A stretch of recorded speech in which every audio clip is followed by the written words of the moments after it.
Good morning. আজ দিন হচ্ছে বৃহস্পতিবার। দিনটা প্রথমেই বললাম কারণ এই বৃহস্পতিবারটাই কী যে হচ্ছে আমি কিছুই বুঝতে পারছি না। কতগুলো দিন মানে মাস কয়েক হয়ে গেল আমি বৃহস্পতিবারে পুজোই দিতে পারলাম না, দিতে পারছি না। কারণ এই যে আমার বরের কারণে বলছি, কারণ ঠিক ওর বৃহস্পতিবার হলেই ওর মানে দূরে কোথাও কাজ পড়ছে, সকাল সকাল কাজে যাচ্ছে। ঠিক বৃহস্পতিবারই, আশেপাশের দিনগুলোতে যাই ঠিকই, কিন্তু বৃহস্পতিবার মিস যায় না, যাবেই। আর আমার এই কারণে মাথা গরমও হয়ে যাচ্ছে। এবার সকাল সকাল কাজে গেলে রান্নার তাড়াহুড়ো থাকে। আর তোমাদের তো এর আগেও বলেছি যে আমাদের ওই সকালবেলার পুজো আমি যদি দিতে পারি তো ঠিকই আছে, না হলে আমি আর দিতে পারি না, ভাই তখন দেয়। তো যার কারণে দেওয়াই হচ্ছে না পুজো। মাকে রান্নার জোগাড় করে দেওয়া, ওর টিফিন মানে রুটি ফুটি করে দেওয়া, ওর সমস্ত কিছু জোগাড় করে দেওয়া, এইসব করতে গেলে তো আর রান্নাটা হয় না, মানে পুজোটা হয় না। ওই কারণে কী বলতো, পুজো আমার দেওয়াই হচ্ছে না বৃহস্পতিবার করে। সন্ধেবেলার পুজো আর বৃহস্পতিবারে যে ঘট পেতে মা লক্ষ্মীর পুজো, মাকে চান করানো, পোশাক পরানো, আসন চেঞ্জ করা, তারপরে পাঁচালি পরা, এইগুলোকে আমি খুব মিস করছি। আর আজকে না মানে খারাপ লাগা না, মাথা গরম হয়ে যাচ্ছে আমার ওর উপরে, যে তোমার বৃহস্পতিবারেই কাজ পড়ে। আমি কতগুলো দিন বলো তো বৃহস্পতিবারে পুজো দিতে পারিনি, কতগুলো দিন আমি পাঁচালি করতে পারিনি।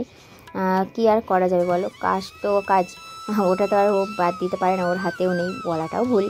তো যাই হোক, আজকের রান্না হচ্ছে টমেটোর দিয়ে মসুরির ডাল আর লাউ শাকের চচ্চড়ি।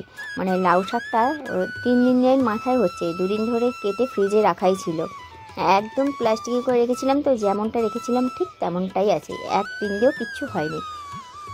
আলু বেগুন এই কটাই ছিল, যেহেতু সপ্তাহ শেষ, সবজি আর তেমন কিছু নেই, ওই আলু বেগুন ওইগুলো দিয়েই আপাতত হচ্ছে চচ্চড়িটা।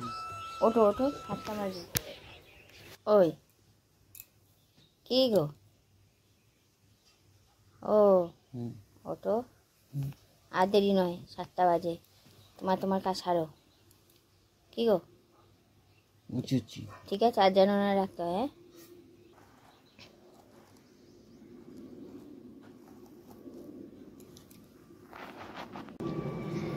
Good morning. সকাল থেকে একদম মহাযুদ্ধ লেগে আছে, বাবারে বাবা, তাড়াহুড়ো কুদোকুদি করে। মা তো আগেই উঠে ডাল ভাতটা বসিয়ে দিয়েছিল, ততক্ষণ আমি বাসি কাজ করছিলাম। তারপরে লাউ শাকটা আগে থেকে কাটাই ছিল, আর শুধু আলুটা কেটে দিলাম, আলু আর বেগুন। চলো ওটো। মা হচ্ছে ওইদিকে চচ্চড়ি বসিয়ে দিয়েছে, আর এদিকে ডাল ফুটছে, টক ভাত নেবেই গেছে আগে। আর মশলা কি যেমন কি জিরে ধনে আদা। তোমরা তো দেখেছো আমাদের বাড়ির আশেপাশটা কতটা সুন্দর, যথেষ্ট সুন্দর। চারিদিক গাছপালা, হ্যাঁ, পাখির আওয়াজ, গাড়ি ঘোড়ার আওয়াজ নেই, লোকজনের আওয়াজ নেই, চেঁচামেচি নেই, কত সুন্দর। হ্যাঁ, বর্ষাকালটা কষ্ট হয় ঠিকই, কিন্তু অন্যান্য সময় কিন্তু খুব ভালো লাগে, তাই না বলো? মানে হাওয়া বাতাস রোদ সবটুকু পাই আমরা, সঙ্গে পাই পাখির আওয়াজ, কোনো গাড়ি ঘোড়ার আওয়াজ শুনতে হয় না, লোকের চেল্লামেলি আওয়াজ শুনতে হয় না। কিন্তু জানি না এই সৌন্দর্যটা কতদিন থাকবে। 2 দিন আগে কিছু লোক এসেছিল, আমাদের বাড়ির পিছন দিকটা যে ফাঁকা জায়গা না, ওখানটায় ভরাট হবে, কিছু একটা হবে শুনছি, জানি না কতটা সত্যি না মিথ্যে, তবে সেটা হয়ে গেলে কিন্তু পুরোটাই বেকার লাগবে। শাকের মধ্যে একটু আদা, ধনে, জিরে, কাঁচা লঙ্কা বেটে দিচ্ছি, আর এদিকে 5 ফোড়ন গেছে।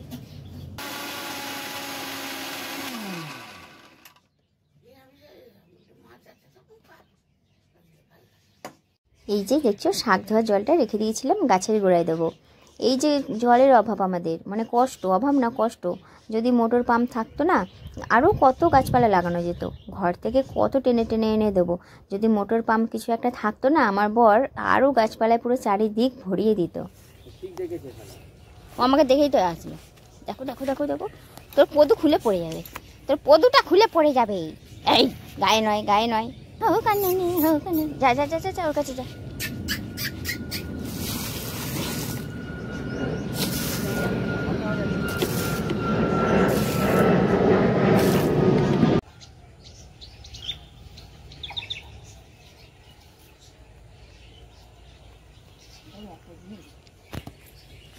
উড়বে, বাইকটা নোংরা হবে কম।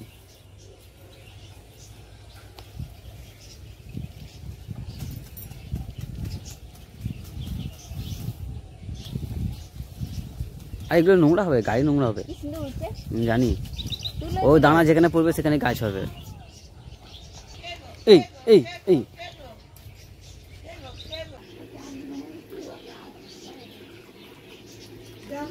হ্যাঁ মা চা নিন মা।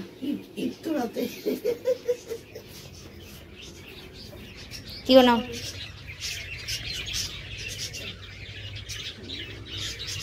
ওদের বিস্কুট দেবো না কিন্তু, ওই যে খেয়েছে। ডাল তো হয়েই গেছে, ফুটছে, তরকারিও প্রায় আধা আধি। ও তো বেরোবে 8:30 সময়, এখন সময় 7:30, এনাফ টাইম বাকি। একটা চা বিস্কুট খাই, খেয়ে আটাটা মেখে দেবো, মানে মাখবো, রুটি করবো। প্রথমে বলছিল যে দই চিড়ে নিয়ে যাবে, না হয়ে যখন গেছে দই চিড়ে কেন নিয়ে যাবে, না হলে তখন একটা ব্যাপার আলাদা।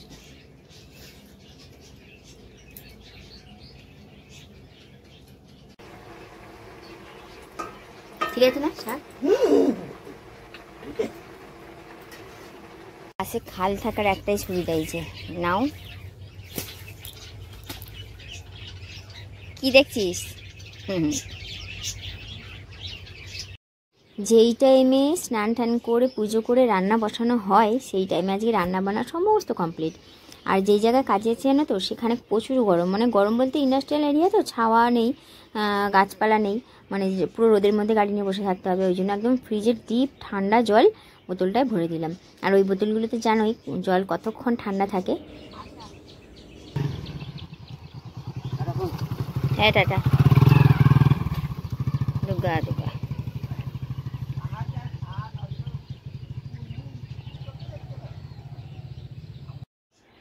আচ্ছা, আমার মতন স্বভাব কার কার আছে বলো তো?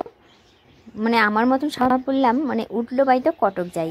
আমার কিন্তু ওই ভেবে চিন্তে কোনো কাজ করার মতন আমি মেয়ে নই। মানে ওই মনে হলো তো হুটপাটাক্কা করে নিলাম। নাহলে আমি যদি আগেই ভেবেই রাখতাম যে চাদরটা আজকে চেঞ্জ করবো, তাহলে ওই সকালে বরকে দিয়ে বিছানাটা গোছাতাম না, মশারিটা কোনো রকম তুলেই রেখে দিতাম। ও যাওয়ার পর হঠাৎ করে মনে হলো যে চাদরটা চেঞ্জ করে দিই। আবার চাদরটা তুলতে গিয়ে মনে হলো যে না, এগুলো একটু ঝাড়া পোছাই করে নিই।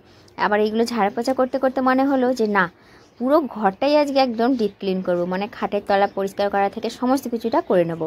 তো দেরি হয় হোক, এডিটের কাজ কিন্তু আমার পড়েই আছে। সেই সমস্ত কিছু ফেলে রেখে দিয়ে এই যে বললাম না উল্লো বাড়িতে কটক যাই, যেটা করতে ইচ্ছা হয়েছে সেটাই এখন মন দিয়ে করে যাচ্ছি। তো আমার মতন স্বভাব কার কার আছে একটু জানিও তো, দেখি আমার সঙ্গে কারোর মিল পাই কি না।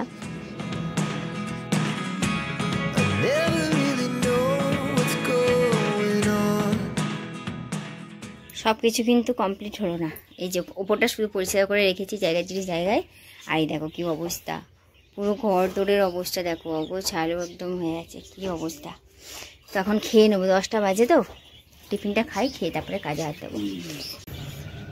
আর না, আর আপনি গুড় দিয়ে টিভিতে জোর কদমে বাংলা গান চালিয়ে দিয়ে সমস্ত কাজগুলো কিন্তু করছিলাম, এখনও চলছে। আর টিফিনটাও ছেড়ে নিচ্ছি। মা খাচ্ছে একটা রুটি গুড় দিয়ে, আর আমি খাচ্ছি চচ্চড়ি দিয়ে। আজকে চচ্চড়িটা না একটু ঝাল মতো হয়ে গেছে, ওই জন্য ওপর থেকে হালকা একটু চিনি মিশিয়ে নিয়ে টিফিনটা করে নিয়েছি। নিয়ে এই যে চাদরটা পাচ্ছি, এই চাদরটা আমার ভীষণ পছন্দের একটা চাদর। একেতেই আমার পিঙ্ক কালার ভীষণ পছন্দ, তার মধ্যে একটু পিঙ্কিশ আছে এই কালার চাদরটা। আর কি বলো তো, এই চাদরটা পাতলে না বিছানাটাও বেশ বড় বড় লাগে, আর ঘরটাও যেন উজ্জ্বলতা বৃদ্ধি পায়। ওই জন্য এই চাদরটা পাতলে না আমার মন থেকে খুব খুশি হয়ে যায়, খুব ভালো লাগে। দেখবে লাস্টে দেখাবো ঘরের সৌন্দর্যটা কেমন চেঞ্জ হয়ে যায়।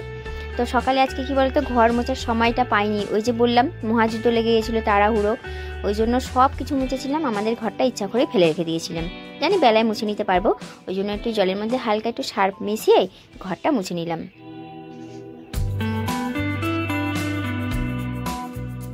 আচ্ছা, একবার আমার বলা কথাটা তোমরা মিলিয়ে দেখে নাও তো।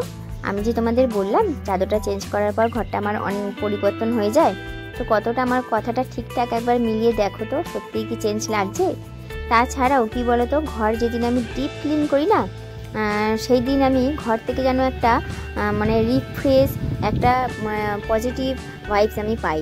ওই জন্যই তোমাদের কথাটা আরও বললাম।